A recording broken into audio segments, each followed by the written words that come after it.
San Diego City Council approved an increase in the city's minimum wage on Monday. And though ComicCon is gone, the city is still reaping the benefits. Mayor Kevin Faulconer joins me with those updates and more. Welcome back. Hey, great to see you. Good to see you. Now, in a 6-3 vote, the City Council approved the ordinance to raise minimum wage to $11.50 over the next 2.5 years and provide limited 6 days for workers. Even though they say this is a veto-proof majority, you've said you will veto it.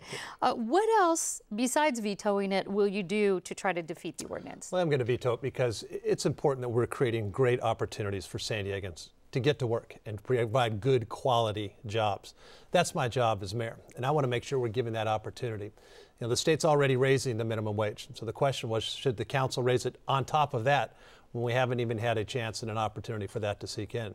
I don't want to put our jobs at risk in our city at a disadvantage. I want to create good opportunities for San Diegans. So that's the wrong policy for us to be doing right now, and I'm going to veto it, and we'll continue to be vocal to support particularly our small businesses that are struggling to hire people and get them into work.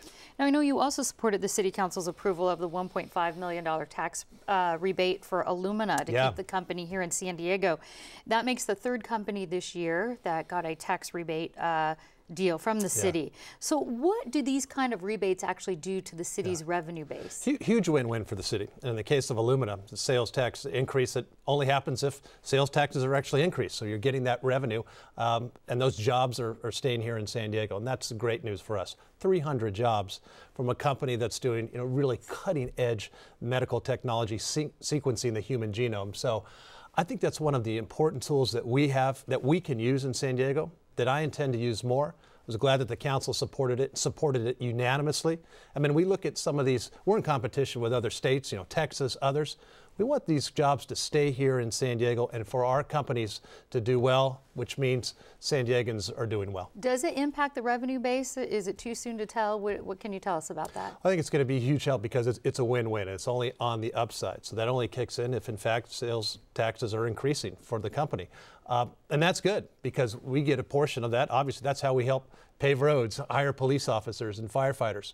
When we have a strong economy that's happening here in San Diego, then we have the ability to provide those quality services that we should be doing. I'm always going to fight for our local San Diego companies to keep them here in San Diego, and I think we're off to a good start. Well, speaking of local ordinances and things, the San Diego County Water Authority recently approved mandatory water restrictions that meet the state's mandatory restrictions.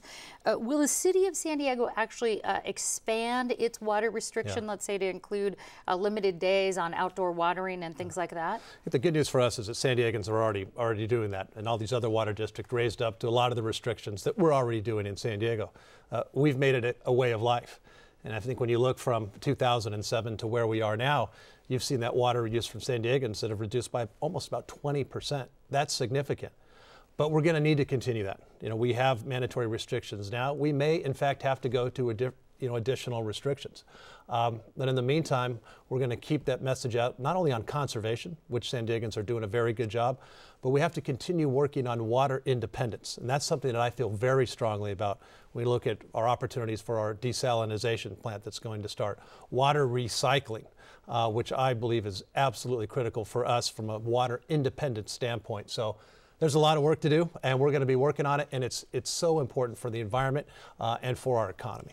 And another big boost to our economy, I understand, is ComicCon. I know more than 130,000 people, more than that actually, attended this year. How much revenue does that actually generate? It's about $177 million of economic impact to the city. So you go back to having conventions like ComicCon, which is the Super Bowl of conventions. It's a whole lot of fun. A lot of great San Diegans had a chance to just go down and have fun, even if you didn't have a ticket. But from a bottom line, absolutely critically important. That allows us to provide good quality neighborhood services. And just briefly, can you tell me where the convention center expansion lawsuit stands right now? Yeah, unfortunately, it's in court, and I say unfortunately because we have strong support to get that convention center expanded. We should have a ruling from a judge literally within a couple of weeks. So I'm very optimistic. I strongly support it. The council strongly supports it.